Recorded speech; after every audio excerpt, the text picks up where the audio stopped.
victoire. Que tous les rois devant ta face. Car tu es assis, tu es assis, tu es assis dans la victoire. Que tous les rois qui proclament ta gloire dans son âge. Proclame ta gloire encore, éternité en éternité, car tu es assis dans la victoire. Oh, que tous les rois devant ta face, ta gloire dans son âge. Car tu es assis, car tu es assis, car tu es assis, que tous les rois. Proclame ta gloire dans son âge, car tu es, car tu es, car tu es, car tu es, que tous les rois, que tous les rois. Adore ce Dieu avec moi ce matin. Pour qu'on tire profit, qu'on retienne ce qui nous est, n'est-ce pas, essentiel. Je ferai donc une synthèse de ce texte. Mais d'abord, nous commencerons par poser quelques bases sur le plan définitionnel, de sorte que nous ayons une réalité, n'est-ce pas, de l'exégèse de ce texte, de cette parole parmi 10. Il semble que dans ma version, cette parole est la 9e. Je ne sais pas si c'est la même chose dans les vôtres. Il est question, n'est-ce pas, de faux témoignages.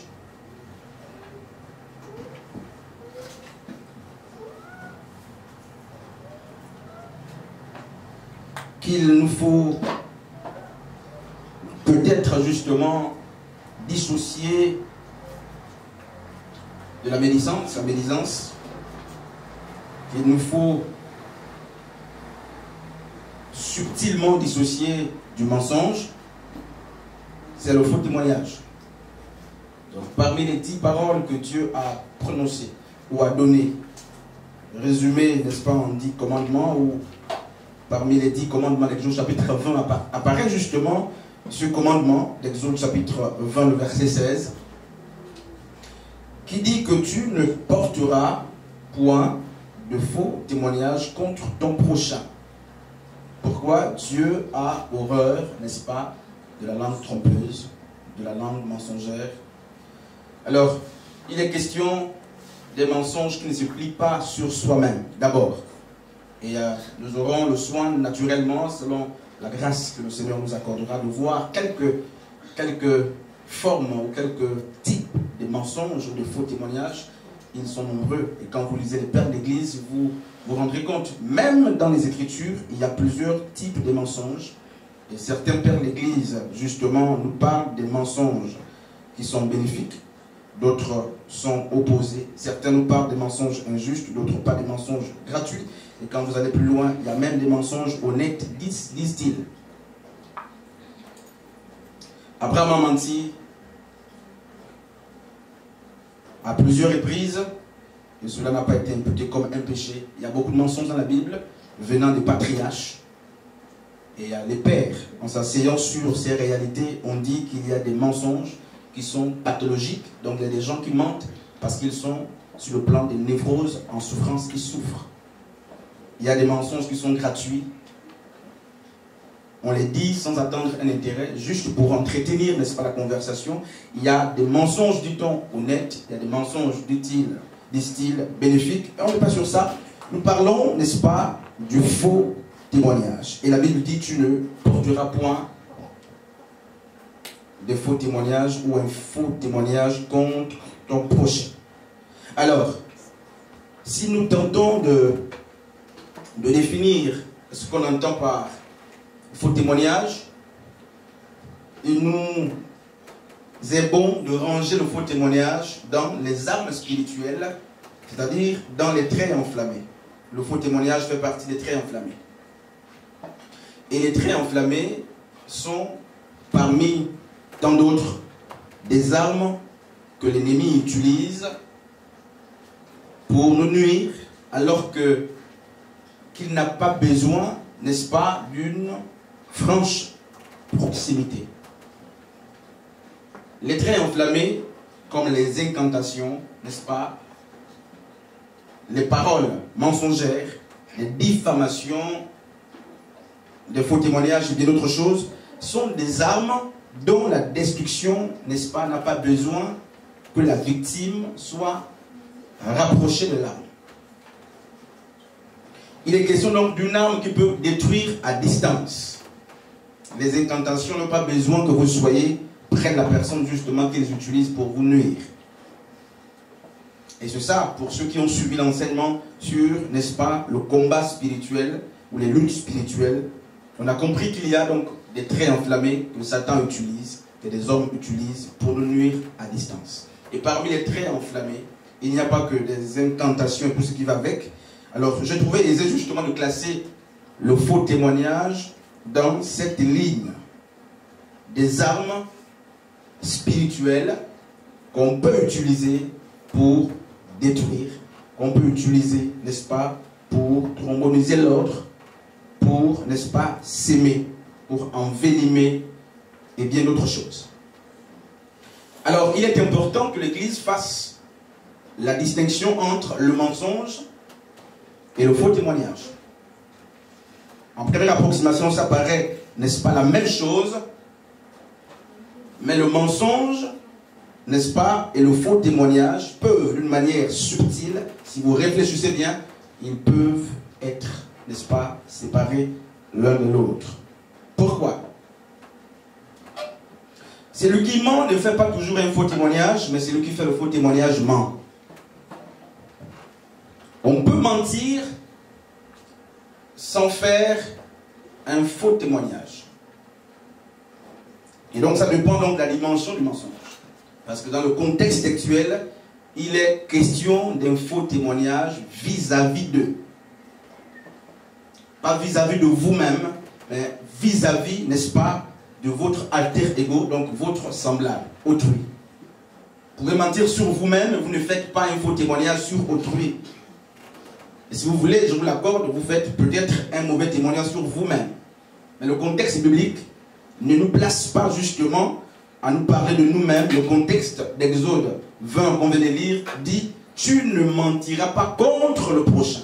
C'est-à-dire, tu ne diras pas, tu ne porteras pas des fausses dépositions contre l'adversaire, contre la personne en face, n'est-ce pas, de toi. Et je disais justement qu'on peut dissocier, qu'on peut subtilement, même si ce n'est pas visible à l'œil nu, séparer le mensonge du faux témoignage. Mentir sur votre réalité à vous n'est pas forcément un faux témoignage. Vous voyez, donc le contexte est tel que la victime ou la personne qu'on doit détruire est tout sauf nous-mêmes. Il est question de l'autre en face de nous. Mentez pour vous-même, c'est encore bien. Mais la Bible dit ici qu'il est question des mensonges ou des fausses dépositions faites, n'est-ce pas, avec l'objectif de ternir. On verra tout ça. Donc, de nuire à la personne en face de nous. Ça, c'est une première réalité. La seconde, c'est que dans le faux témoignage, il y a beaucoup d'implications. On verra 2 ou 3 implications. Et parmi ces implications, voici une deuxième, c'est que l'homme qui ment ou qui fait un faux témoignage est appelé menteur, selon certains philosophes, lorsqu'il a la connaissance du vrai énoncé ou il a la connaissance de la vérité qu'il décide lui-même, n'est-ce pas, d'opposer à son esprit. C'est-à-dire que les philosophes disent que, pour certains bien sûr, que le mensonge consiste d'abord dans la connaissance du vrai. L'homme qui ment doit connaître ce qui est, ou qui doit être, ou ce qui sera. Vous connaissez ce qui est et vous choisissez d'une manière délibérée, n'est-ce pas, d'opposer à votre esprit qui sait, n'est-ce pas, vous lui apporter d'autres arguments ou, n'est-ce pas, d'autres mesures, une autre allure qui lui est contraire. Ça veut dire qu'il sera très rare pour quelqu'un qui est ignorant d'un véritable énoncé de mentir même s'il ment. C'est-à-dire qu'ils disent que l'homme qui ment doit d'abord au préalable connaître ce qui doit être la vérité. Et il doit d'une manière volontaire ou délibérée choisir d'annihiler la vérité dont il est conscient pour faire la progression ou la propagande justement de ce qui est faux. Ça faut qu'on comprenne. Ça c'est certains grands ou certains pères qui pensent. Donc ils disent que il y a donc dans le mensonge pas seulement la fausse déposition, il y a aussi la connaissance, la vérité et l'intention justement de celui qui ment. Donc si quelqu'un vient mentir ou dire quelque chose qui est fausse, alors qu'il ignore, n'est-ce pas, ce qui doit être, les philosophes ne le cadrent pas toujours, ne le mènent pas toujours dans le mensonge. Et on verra justement sur le point de vue biblique. Même s'il ment, mais pour les philosophes, l'intention n'est pas la même que celui qui connaît l'énoncé, qui connaît la vérité et qui choisit d'une manière délibérée de faire progresser justement le contraire de ce dont il est conscient, de ce qu'il sait et qu'il connaît comme étant le vrai et comme étant justement la vérité. Et donc, pour ceux qui nous regardent, on ne verra pas de la philosophie, on va rester biblique d'abord. Et ça c'est une vérité très importante.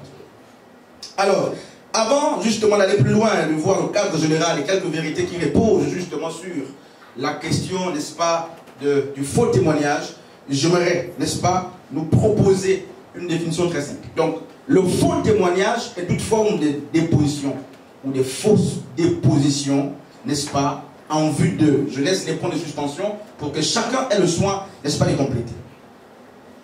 Donc, c'est lui qui fait, après avoir compris une définition simple, c'est lui qui fait une mauvaise déposition ou une fausse déposition, doit au préalable avoir connu ce qui est, donc la vérité. On ne peut pas parler de la falsification de la vérité si elle n'est pas connue. Donc si un homme choisit de témoigner contre vous, les raisons, je mets ça dans les points de suspension, on va voir pourquoi les gens mentent. Pourquoi les gens mentent pas contre eux-mêmes et contre les autres, on verra ça. Donc quelqu'un qui choisit de faire une déposition contre son frère, contre sa sœur, donc une fausse déposition, n'est-ce pas, a forcément des objectifs à atteindre. Je ne connais pas lesquels. Il a des objectifs à atteindre, mais ce que j'aimerais qu'on retienne est que il ne peut pas faire une fausse déposition si en réalité il ne connaît pas, n'est-ce pas, la vérité ou ce qui est. Donc, le faux témoignage, d'une manière biblique, est le fait que quelqu'un choisisse d'une manière délibérée, volontaire, de falsifier une donnée en vue de nuire à autrui. C'est que la personne connaît ce qui doit être, ce qui est et qui sera, mais pour des raisons quelconques, elle choisit volontairement. Donc, c'est ce que je dis, d'une manière délibérée, de faire un faux procès avec des données ou des objectifs bien définis et bien arrêtés. On verra pourquoi les gens mentent. Amen. Regardez ce qu'Exode chapitre 23 dit. Le verset 1 jusqu'au verset 2. Je vais nous rappeler justement quelques textes. Tu ne répandras point de faux bruits. Tu ne te joindras point aux méchants pour faire un faux témoignage. Tu ne suivras point la multitude pour faire le mal. Et tu ne déposeras point dans un procès, n'est-ce pas, en te mettant du côté du grand nombre pour violer la justice. Alors, qu'est-ce que Exode 23 nous apprend? Eh bien, il nous apprend justement que tous les faux témoins font obstruction à ce qui est juste. Il y a donc dans le faux témoignage, il y a le désir, la violation, n'est-ce pas, de ce qui est juste. Mais regardez justement les réalités qui tournaient ou qui gravitaient autour des témoins. Il y a plusieurs, pardon, mais je nous donne deux pour qu'on comprenne. En réalité, dans le contexte juif ou hébreu, les témoins passaient par deux chemins. D'abord, lorsqu'ils étaient réunis, les témoins, c'était les premières personnes choisies pour, n'est-ce pas, porter la main sur la personne qui était accusée. Lorsque quelqu'un, n'est-ce pas, venait faire une déposition en tant que témoin sur un frère, une soeur ou une quelconque personne, Le contexte juif est tel que si la personne devait être lapidée, les premières personnes qui devaient donc être choisies pour lapider la personne, c'était les témoins en question. Ça veut dire que si la personne méritait, c'est une femme adultère par exemple, et que quelqu'un venait à faire une déposition contre elle, et qu'elle méritait, n'est-ce pas, d'être lapidée, les premières personnes qui devaient la lapider d'après le contexte juif étaient des témoins. Et la seconde réalité justement autour, c'est que lorsqu'on découvrait que votre déposition était fausse, le châtiment qui revenait justement à la victime ou à la personne contre laquelle vous avez faussement témoigné vous incombait. Je précise ces choses pour qu'on comprenne, n'est-ce pas, le poids de la fausse rumeur, des fausses accusations. Donc si quelqu'un, le contexte juif, venait à mentir contre vous et qu'on venait à découvrir qu'elle avait fait un faux témoignage, ce qui devait vous revenir comme punition revenait à la personne justement qui a témoigné ou qui a choisi, n'est-ce pas, de témoigner contre vous. Voici donc quelques vérités que je vais nous proposer. Trois. Je vous propose trois.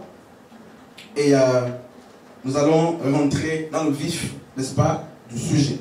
Frères et sœurs, et lorsqu'on comprend ces deux réalités qui gravitent autour de la fausse rumeur, du faux témoignage, on comprend que le faux témoignage avait donc des conséquences très lourdes. Et Jésus, dans les évangiles, qualifie le faux témoignage comme étant un meurtre. Il dit, ceux qui mentent contre les uns les autres sont donc aussi des criminels ou des meurtriers. Voici donc une première vérité. J'en ai trois, sur plusieurs. Donc une vérité générale justement sur la question, n'est-ce pas, du faux témoignage. Alors la première, c'est que les batailles de l'unanimité ou visant à situer le monde entier sur notre témoignage, le fait qu'on se presse les méninges, n'est-ce pas, pour amener tout le monde à être situé sur notre innocence, sur ce que nous sommes, est rangé dans des batailles inutiles. Ça, il faut qu'on le comprenne.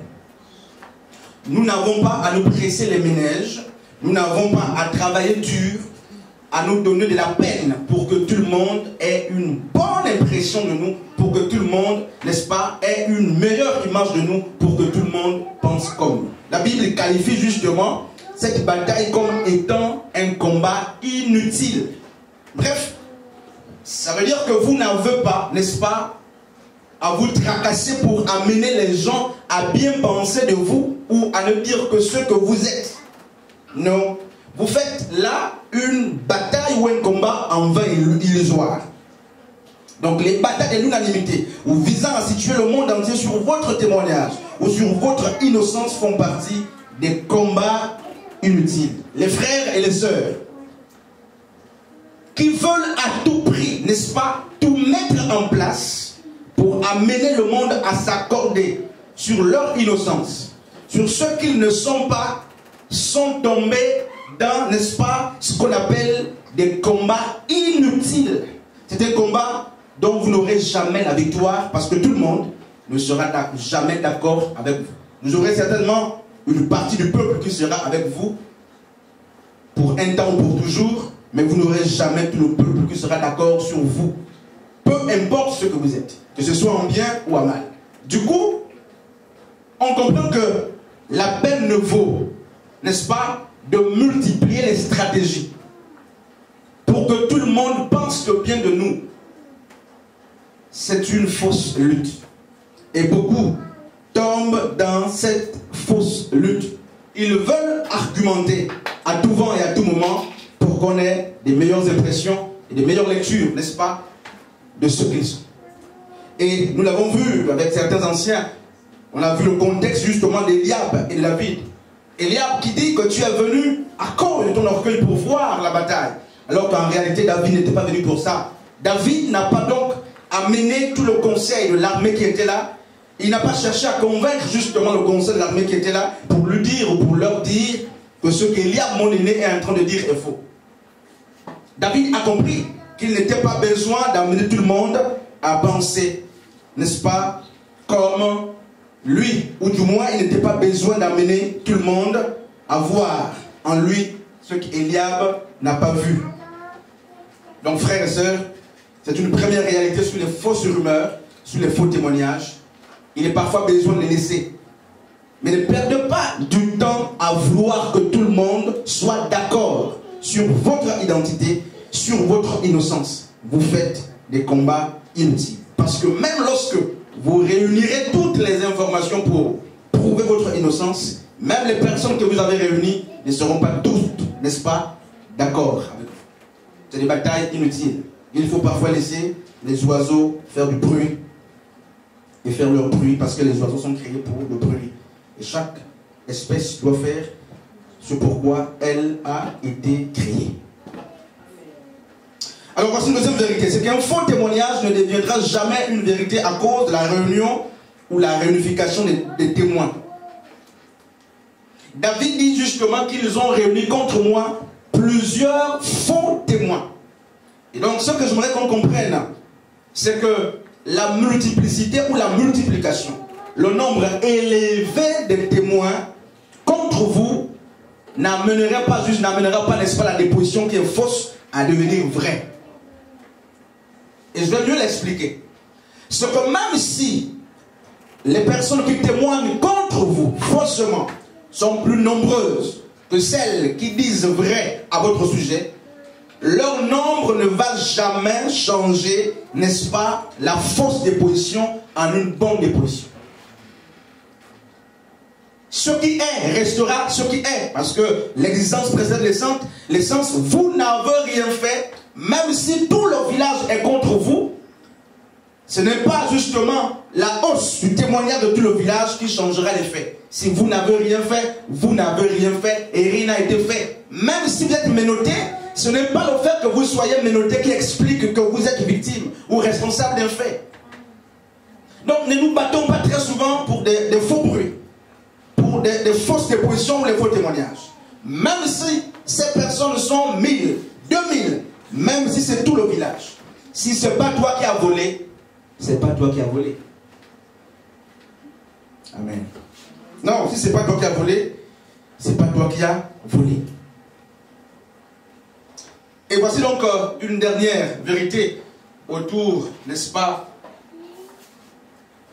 de fausses rumeurs ou du faux témoignage, c'est que les faux témoignages, le faux témoignage n'est bien évidemment pas seulement le faux.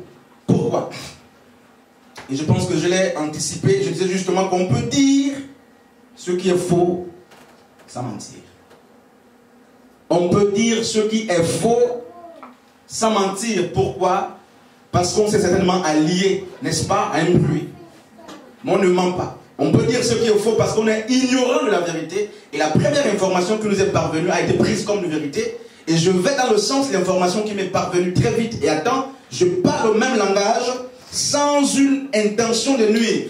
Je suis en train de dire ce qui est faux d'une manière fondamentale parce que ce que je dis n'est pas vrai, mais je ne suis pas en train de mentir. Du moins, si on rend le contexte de la philosophie qui dit mentir est aussi collé à la connaissance de la vérité et à l'intention ou à l'envie de détruire. Donc quelqu'un peut faire un faux témoignage sur la base de ce qu'il a entendu sans avoir les intentions, n'est-ce pas, négatives, mais parce que la personne est à l'origine ignorante de la vérité.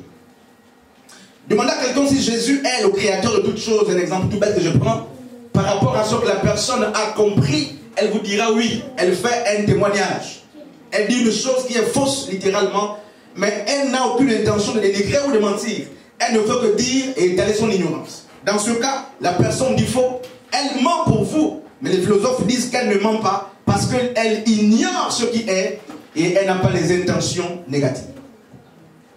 Donc frères et sœurs, lorsqu'on parle de témoignage dans notre cadre, du faux témoignage, je fais allusion aux frères et aux sœurs qui connaissent la vérité et qui choisissent d'une manière volontaire, avec des intentions spécifiques, n'est-ce pas, de se pencher du côté inverse de leurs pensées ou de ce qu'ils savent comme la vérité. Regardons donc, n'est-ce pas, il y a quelques causes. Ça, c'est une grande partie justement de notre enseignement. On verra donc quelques raisons qui amènent, n'est-ce pas, les gens à faire le faux témoignage? Il y a beaucoup de raisons. Vous le trouverez justement dans les Écritures. Bien sûr, ces raisons, je le propose pour des raisons d'équilibre, justement, la prédication 3 ou 4, ça va dépendre, puisque j'ai donné 3 vérités. Permettez que je reste justement sur 3 possibles causes. Alors, parmi des nombreuses causes qui amènent les gens à diffamer, parmi les nombreuses raisons qui peuvent expliquer les diffamations ou les faux témoignages, apparaît, entre autres, d'abord l'envie et la jalousie. Et je voulais enlever les verres pour bien voir les choses. Prenez vue. Donc il y a l'envie et la jalousie qui sont comme un facteur, j'appelle ça un facteur, n'est-ce pas, combiné, qui peut expliquer le fait que quelqu'un répande justement des faux bruits à votre sujet. Je vais m'expliquer. Alors, je prendrai justement l'histoire d'Akab, de Jézabel et de Naboth pour expliquer le faux bruit qui a été répandu jusqu'à ce qu'on arrive à la mort de l'homme de Dieu. Naboth avait une parcelle, donc une vigne, qui était propre à lui. Et Akab, le roi, et sa femme Jézabel vont envier ou désirer, je dirais mieux, ils vont convoiter la maison de Naboth. Ils vont négocier la vigne de Naboth, qui était pour lui un héritage, et Naboth va refuser de céder la vigne. Et que se passe-t-il? Akab va faciliter, n'est-ce pas, le mensonge. C'est qu'il va convaincre Jézabel, disant à Jézabel, fabrique autour de Naboth des mensonges, justement, ou des choses mensongères, afin qu'il soit discrédité, dit au monde entier qu'il a profané le nom de Dieu. De sorte qu'il soit dans le discrédit, et nous aurons la facilité justement de posséder ou de prendre sa vie. Et Jézabel et Akab, qui étaient un couple, vont ensemble justement se presser les ménages, tout faire pour accuser faussement la personne de Naboth. Pourquoi? Ils enviaient sa vigne. Ils voulaient rentrer en possession du bien de l'autre. Et qu'est-ce qui se passe? Ils vont le jalouser, ils vont l'envier, ne pouvant pas rentrer d'une manière officielle en possession du bien qui appartenait justement à la personne de Naboth. Mais ils vont dire qu'il a profané contre le nom de Dieu, et le monde entier l'a su. Ils vont tout faire, n'est-ce pas, pour mettre à mort la personne de Naboth, et ils vont s'emparer, n'est-ce pas, du bien, donc la vigne, dans 1 Roi chapitre 21, à partir du verset 1er, vous verrez ça jusqu'au verset 26, la vigne qui appartenait à la personne de Naboth. Et il en est ainsi avec, n'est-ce pas, le monde que nous sommes. C'est le désir parfois de posséder ce que l'autre a, que je n'ai pas, qui amène qu'on fasse des rumeurs, qu'on mente. Et je vais appuyer tout à l'heure pour qu'on comprenne mieux.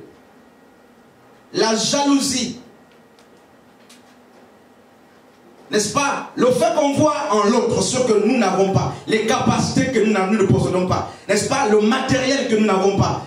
Qu'on voit l'autre dans une certaine stabilité professionnelle, spirituelle, ça dépend.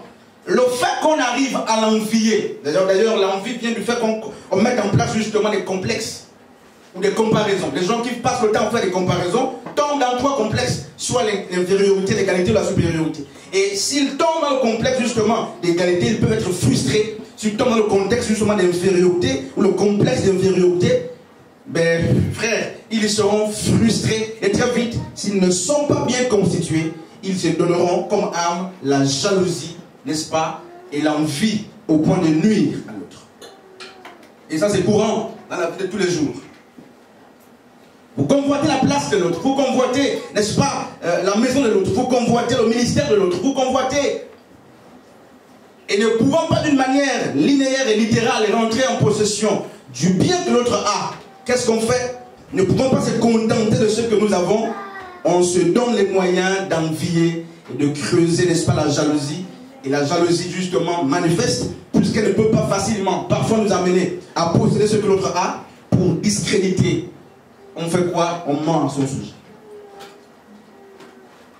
On ment à son sujet. Hier j'ai écouté quelques personnes qui mentaient, qui ont menti. Tous les chants vont rester à la fin.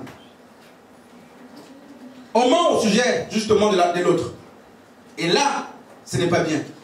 Combien parmi nous n'ont-ils pas menti menti par simple jalousie.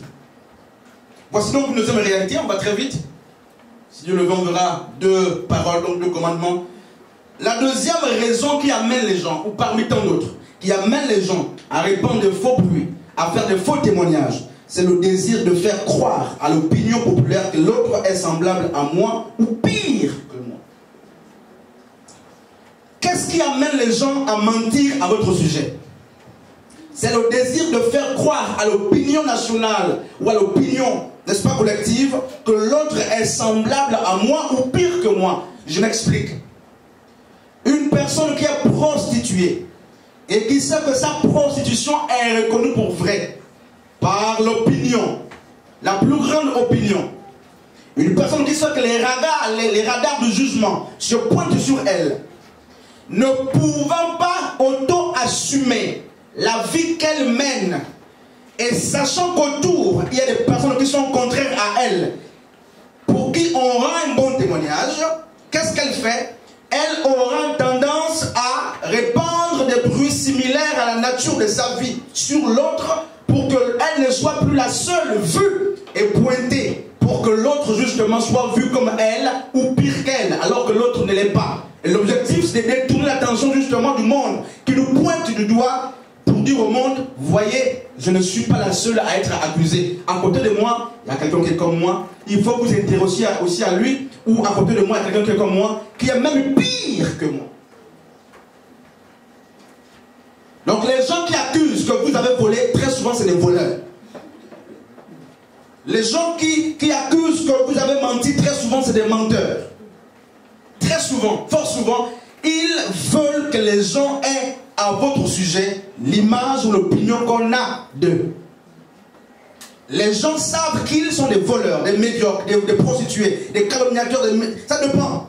Mais puisqu'ils ne veulent pas, ils ne peuvent pas être les seuls à être indexés, à être pointés, ils créent un certain environnement, n'est-ce pas, qui amènerait le monde autour à se déconcentrer d'eux, pour que le monde regarde à côté. Pour dire, ils veulent amener le monde à croire que à côté d'eux, il y a pire, ou des gens qui sont comme eux. Donc ne nous pointez pas seulement du doigt, il y a aussi X et Y qui sont comme moi, regardez-les et intéressez-vous aussi à eux. Mais tout le monde n'est pas comme toi. Donc les mensonges, frères, ont beaucoup de raisons. Les gens ne mentent pas parce qu'ils veulent mentir. Non, frère. Et on va très vite. Il y a donc une troisième réalité, le désir de vengeance ou l'esprit revanchard. Le désir de vengeance ou l'esprit revanchard. Et je vais m'expliquer. Lorsque le pardon a été absent, lors des accords ou des incompréhensions antérieures, dans la vie de 2 ou 3 personnes, lorsque vous avez eu des problèmes dans le passé, et que les blessures émotionnelles n'ont pas été guéries, le pardon réel n'était pas. Il y a que certaines personnes vont, n'est-ce pas, avec le cœur totalement abîmé, ne pouvant pas sur place et sur le champ prendre une arme fataliste. Qu'est-ce qui se passe? Ils vont faire progresser le conflit en diffamant contre l'autre. Jusqu'ici, il n'y a pas eu de pardon, il n'y a pas eu de véritable, n'est-ce pas, réparation ou réconciliation, si vous voulez, restauration.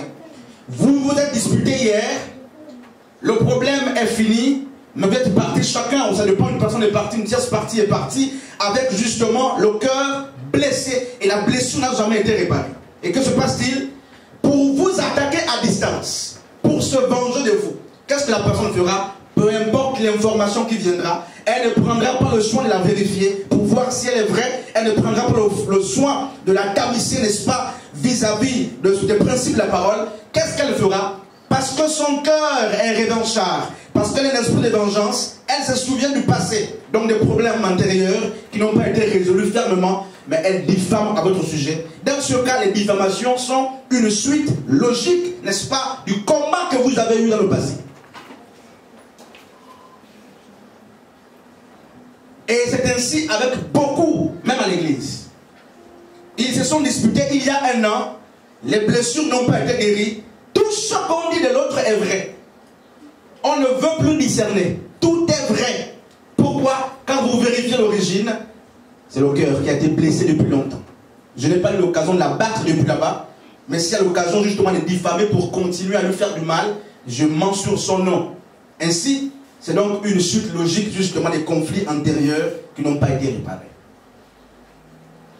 Et puis, j'ai envie de poser une question à quelques personnes pour qu'elles nous disent les raisons qui les amènent à diffamer, n'est-ce pas, en passant outre les raisons que je viens de donner. Quand vous diffamez, il y a toujours des raisons. Parce que celui qui dit faussement, c'est pourquoi il dit faussement. Celui qui dit faussement ou qui accuse a forcément la vraie donne. Il a des vraies informations ou des informations logiques et véritables. Seulement, il choisit de s'opposer à son esprit de vérité et il dit ce qui n'est pas en vue d'eux. C'est pourquoi justement je range ça dans les points d'interrogation. En vue d'eux. Donc frères et sœurs, la diffamation est un meurtre. La diffamation est un péché qui mérite justement qu'on soit, si possible, aussi mis sous discipline comme les autres actes que nous posons. Pourquoi? Nous n'avons pas une seule petite idée des grandes destructions, n'est-ce pas, que nous faisons lorsque nous diffamons. Il y a des gens qui pleurent nuit et jour. Pourquoi? Parce que leur identité, leur témoignage a été faussement sali. Ne pouvons pas avoir des raisons, n'est-ce pas, de se justifier. Et ce n'est pas possible, lorsque tout le village est informé, vous n'allez pas faire asseoir chaque villageois pour nous dire, viens écouter la vraie version. C'est une cause perdue. Et très souvent, il y a des gens qui fléchissent les genoux, qui pleurent. Seigneur, qu'est-ce que j'ai fait pour qu'on me dise faussement mon sujet? Il y a des gens qui pleurent. Quand les gens prient chez eux, ce n'est pas seulement pour adorer Dieu. Il y a des gens qui pleurent parce qu'ils se sentent offensés. Ils n'ont rien fait. Mais ces gens n'ont rien fait, que ce soit de près ou de loin. Mais leur nom est répandu. Ils sont faussement accusés. Et vous ne savez pas comment les gens souffrent. Votre bouche qui a une petite langue, n'est-ce pas? La langue de feu. Vous ne faites que la papillonner, la bouger pour détruire faussement. Faussement. Mais vous ne pouvez pas rester impuni lorsque vous avez passé du temps à mentir sur quelqu'un qui pleure nuit et jour pour dire Seigneur, il faut m'innocenter. Je n'ai rien fait. Je n'ai rien fait. Tu sais que je n'ai rien fait. Je n'ai rien fait. Toi, tu ne fais que bouger la langue comme un petit muscle. Tu mets des incendies partout, mais il y a quelqu'un qui souffre.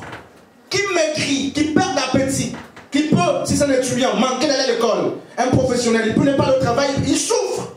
Il a du mal à sortir parce que tout le quartier pointe du doigt. À cause d'une fausse information. Et nous prenons ça à la légère. Frères et sœurs, les faux témoignages engendrent beaucoup de dégâts dans les vies des gens.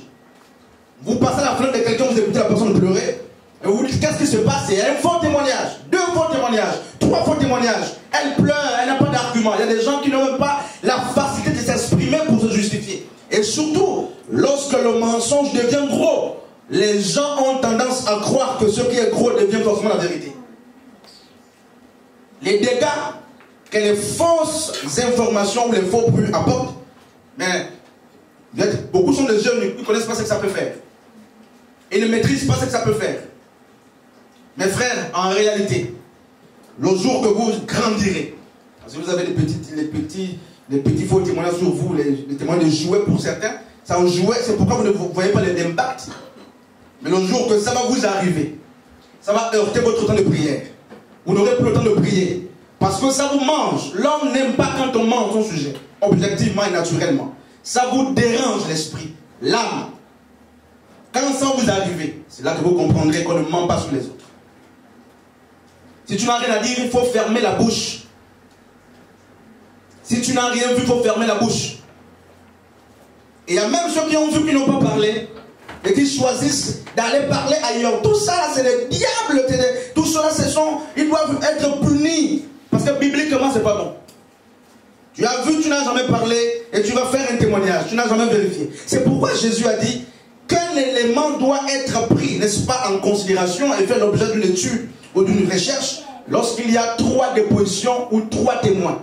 Seulement, j'ai envie de rectifier Jésus pour dire même quand il y a 3 témoins, ça ne mène pas, ça ne nous conduit pas à montrer que c'est vrai toujours. Donc Jésus là il a seulement parlé puis il a laissé les gens peut-être approfondir. Amen. Parce que tout le monde peut vous accuser avec preuve. l'absence de preuves n'authentifie pas justement un témoignage. Ce n'est pas parce qu'on accuse le frère Frédéric, ou le frère Henrik, pardon, avec des preuves à l'appui, qu'on doit croire toujours. Pourquoi? Lorsqu'on sait que la preuve peut être falsifiée. Et David, dans sa souffrance, dit, Seigneur, ils ont réuni contre moi des faux témoins. Homme de Dieu, frères et sœurs, le faux témoignage. Une quatrième réalité, je pense que je m'arrête peut-être par là pour ce qui concerne justement les causalités justement de faux bruits. C'est quoi? Les gens mentent aussi contre nous pour tuer notre ministère. Quand je parle de ministère, je ne parle pas de prêcher. Le ministère, je ne parle pas de prêcher. C'est ce que nous faisons régulièrement. La chose pour laquelle nous sommes appelés. La chose pour laquelle nous sommes reconnus. Et lorsque quelqu'un n'a pas la force de prendre les armes pour nuire ou fragiliser le ministère, qu'est-ce que la personne fait? La personne peut rimer avec le bruit ou les faux témoignages. Pourquoi? Parce que le témoignage rime avec la montée du ministère. Et les gens savent que s'ils ne peuvent pas vous atteindre ou atteindre directement le ministère, il faut vous atteindre pour que le ministère prenne un coup. Donc ils s'attaquent à votre ministère en s'attaquant à vous. Regardez Jésus-Christ. Jésus, la Bible dit que sa réputation augmentait. Il avait de plus en plus une grande réputation. Et autour de Jésus, les pharisiens, les hommes du temple, jaloux justement de sa réputation, ils feront quoi? Ils vont réunir des faux témoins pour fragiliser la vie de Christ. Ils vont aller jusqu'à convaincre Hérode et Pilate justement sur des choses infondées. Et Jésus a fini à la croix à cause des mensonges. Il a fini à la croix à cause des mensonges, d'une manière littérale. Et même Naboth a fini, n'est-ce pas, par mourir à cause des mensonges. Littéralement, le faux témoignage tue. Et même spirituellement, le faux témoignage tue. J'ai envie de glisser sur les conséquences de ceux qui mentent. Je ne verrai peut-être pas ça aujourd'hui, mais j'aimerais qu'on retienne, frères et sœurs, que tu ne porteras point des faux bruits contre ton prochain est un commandement aussi très important comme les autres. Je voulais même, la dernière fois, le coller à tu ne tueras point, parce que faire un faux bruit, c'est tuer.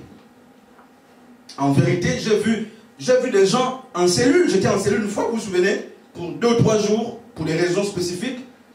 Je me suis disputé avec des procureurs, je les ai enregistrés. Ils m'ont mis des notes, ils m'ont fait dormir en cellule 2 jours. C'était fort en cellule. Ils m'ont mis les sabots au tribunal.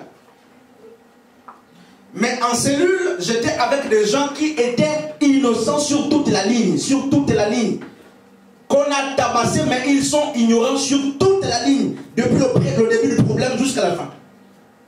Mais la personne se retrouve justement en prison parce que, semble-t-il, les réalités ou les données qui étaient là le condamnaient.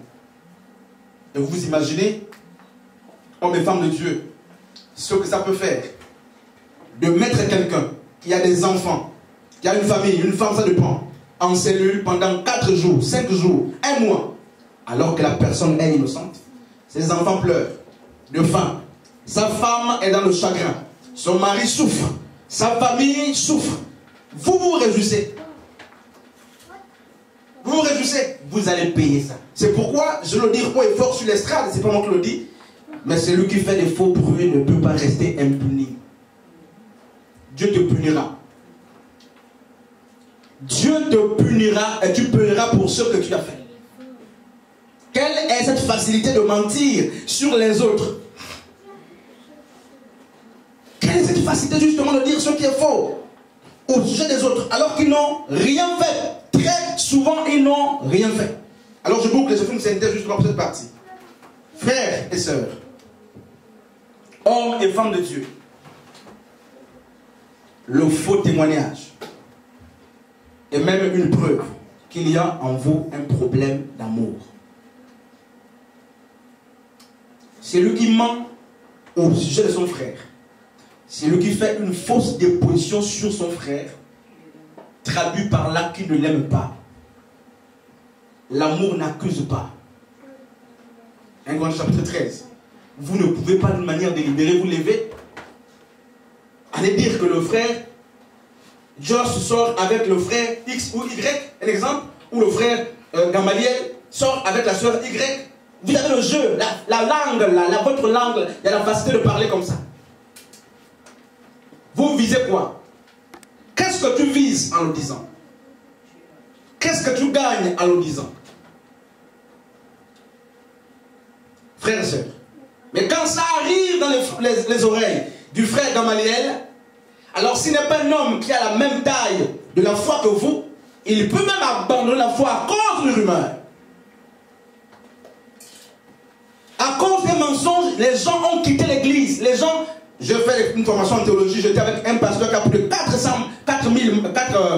membres dans l'église, mais puisqu'il a été efféminé, certains frères ont dit que lui, il est homosexuel. Il a abandonné la formation. En ligne, pasteur. Ça n'a rien à voir avec le pasteur ou pas pasteur, frère. C'est une affaire de sensibilité. Alors si le frère, sur qui vous portez des fausses allégations, n'est pas assis spirituellement, et même quand on est assis spirituellement, ça n'a rien à voir, frère. Il faut veiller, il faut être prêt, il faut demander l'aide de l'Esprit de Dieu. Si un pasteur qui conduit plus de 4000 personnes, 400 personnes, quitte une formation de plusieurs années, parce qu'on a dit qu'il est pédé, c'est pas un frère qui vient de la foi. Tu peux supporter ça facilement? Une sœur? Non, frères et sœurs. Et on s'étonne très souvent que l'église parfois est vide. On s'étonne très souvent que, mais qu'est-ce que se passe-t-il? Mais oui, quand vous vérifiez très bien, parmi les raisons qui expliquent les départs, je dis parmi les raisons qui expliquent les départs, les découragements apparaît le faux témoignage. Il y a des gens qui ne supportent pas les faux bruits, les faux témoignages. Un jour, alors je finis ici. Quelqu'un m'a appelé. Oui, oui. Oh non, mais tu sais que, pasteur, oui, mais le bébé Gamaliel, c'est ton fils. Oui, c'est mon fils. Oui. Oh, donc comment? Ça dit quel fils? Quel fils comment? Non, mais tu sais que la soeur Gaëlle, c'était ta femme, et c'est votre bébé, genre, on regarde un peu les yeux, on regarde un peu, oh frère Christ, tu sais. Frère, on m'a dit ça à la maison, à domicile, ça fait 2 semaines. 2 semaines. Une semaine, 2 semaines. Quelqu'un qui m'a rendu visite. Qu'on pensait que, à la maison, à domicile, le vendredi, je suis passé, je pense que j'étais à la maison, j'ai reçu le rubis, à la maison, j'ai reçu Tabarès, et voilà, bref. Frères et sœurs, la personne me dit, mais on pensait, on a tous pensé. Et ces gens et moi avions travaillé ensemble dans les cérémonies, nous étions à gauche, à droite. Et la personne, ce jour-là, après, on était dans la maison, c'est elle qui me dit, mais nous pensions que, frère, elle dit, ah bon? Oui, nous tous, nous pensions que. Donc, tout un département de chantres avec lequel je travaillais à l'époque, et ils ne se sont pas forcément arrêtés à ce niveau, ils sont allés plus loin. Il dit, nous pensions que Gamaliel était ton propre fils de sang. Tu as un frère, la soeur Gaëlla, frère. Bon, maintenant, ça c'est ce que lui est venu me dire. Maintenant, tous ceux qui ont retenu ça dans les oreilles, qui ont gardé ça, qui ont voyagé avec ça, parce que ça voyage. Frères et sœurs, vous connaissez combien de personnes sont mortes peut-être dans le chemin pour dire non, comment le frère Christ peut prendre le mari, la femme du frère Babi, par exemple. Vous connaissez, ça se peut engendrer. Je riais, je dis d'accord. C'est lui qui a dit nous pensions, c'est pas moi qui ai conjugué. Donc ils se sont rendus compte que c'était une fausseté. Mais vous imaginez ce que ça a causé comme dégâts dans cette église-là. Parce que j'exerçais, je prestais avec ces gens-là. De temps en temps. Vous connaissez ce que ça peut engendrer? Les rumeurs. Frères et sœurs, les rumeurs, n'est-ce pas, traduites d'une manière volontaire, et les fausses rumeurs expliquent que nous n'avons pas l'amour pour les autres.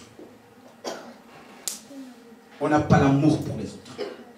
Les rumeurs, ou les faux témoignages, ou les mensonges viennent du fait que nous avons de la jalousie. Vous êtes jaloux de l'autre, de sa manière de chanter, sa manière de s'habiller, et parfois on est jaloux pour des conneries et pour n'importe quoi. Les diplômes de quelqu'un vous rendent jaloux, la manière de chanter de l'autre vous rend jaloux, la manière de prêcher de quelqu'un vous rend jaloux, mais allez prêcher comme ça. Demandez à Dieu s'il vous manque quelque chose. C'est ses études qu'il a faites, ça te rend jaloux pourquoi? C'est son diplôme qu'il a eu, ça te rend jaloux pourquoi? C'est le don que Dieu lui a donné, ça te rend jaloux pourquoi? C'est sa démarche. Ça te rend jaloux pourquoi? C'est ses gros mollets. Ça te rend jaloux pourquoi? C'est sa forme que Dieu lui a donnée, mince ou grosse. Ça te rend jaloux pourquoi? Si tu n'as pas, va opérer le corps pour que tu gagnes.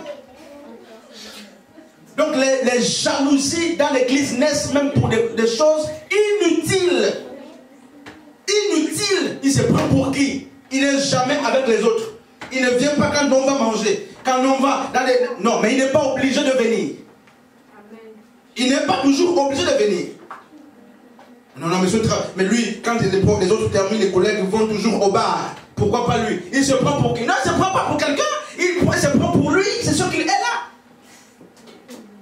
Pourquoi tu montes sur l'estrade avec beaucoup de mépris? Oh, pardon, pas de mépris. Tu ne ris pas sur l'estrade. Mais tu te prends pour qui? Tu te prends pour qui? Toi-même, tu te prends pour qui quand tu me dis ça? Il t'a dit que c'est un jugement qui font qu'on pense que le frère a un problème.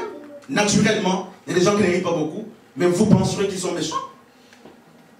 Je connais une soeur, n'est-ce pas, qui a une très belle démarche. Très belle démarche. Et quand je t'apprécie, ce que quand tu dis très belle, c'est que c'est vrai. Parce que je n'apprécie pas les gens n'importe comment. Elle a une très très belle démarche. Ah oui. Et cette soeur, quand elle passe devant l'assemblée, devant les gens, il y a des gens qui me disent, mais c'est comment?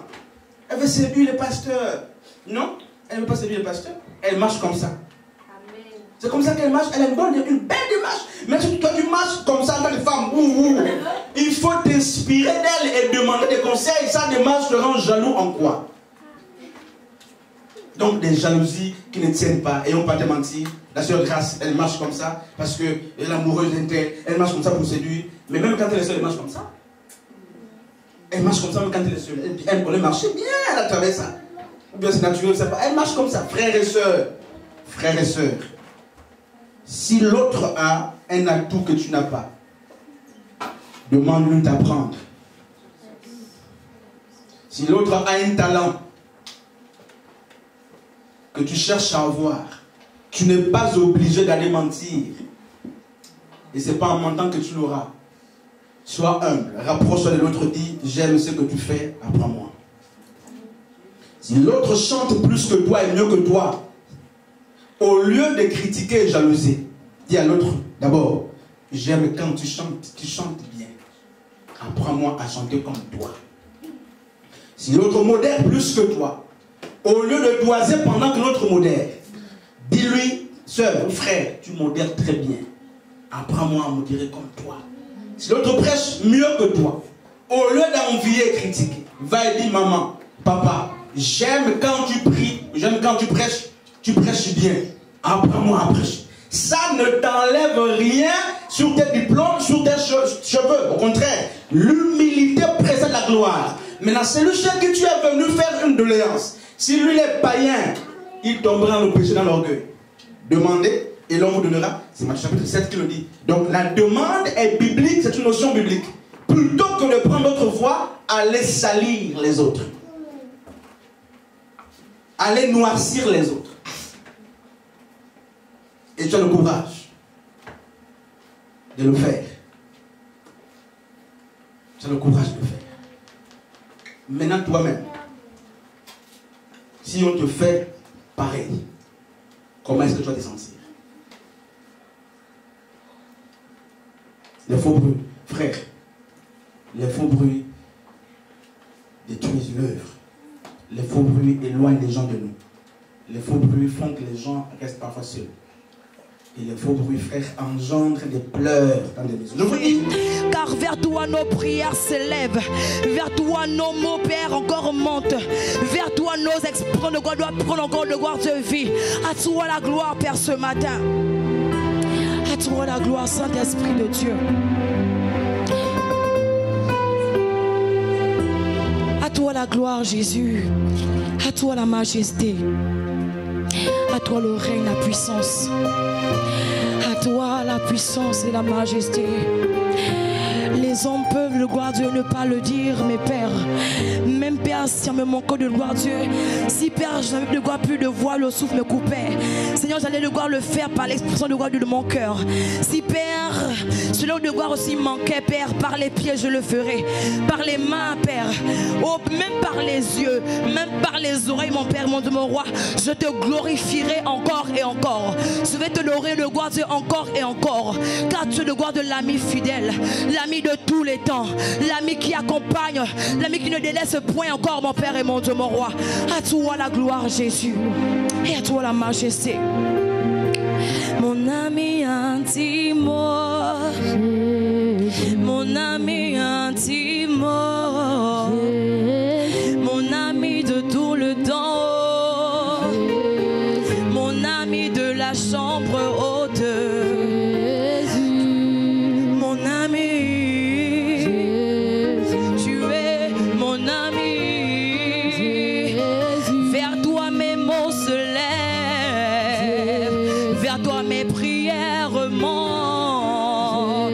Tu es mon ami intime, mon ami intime,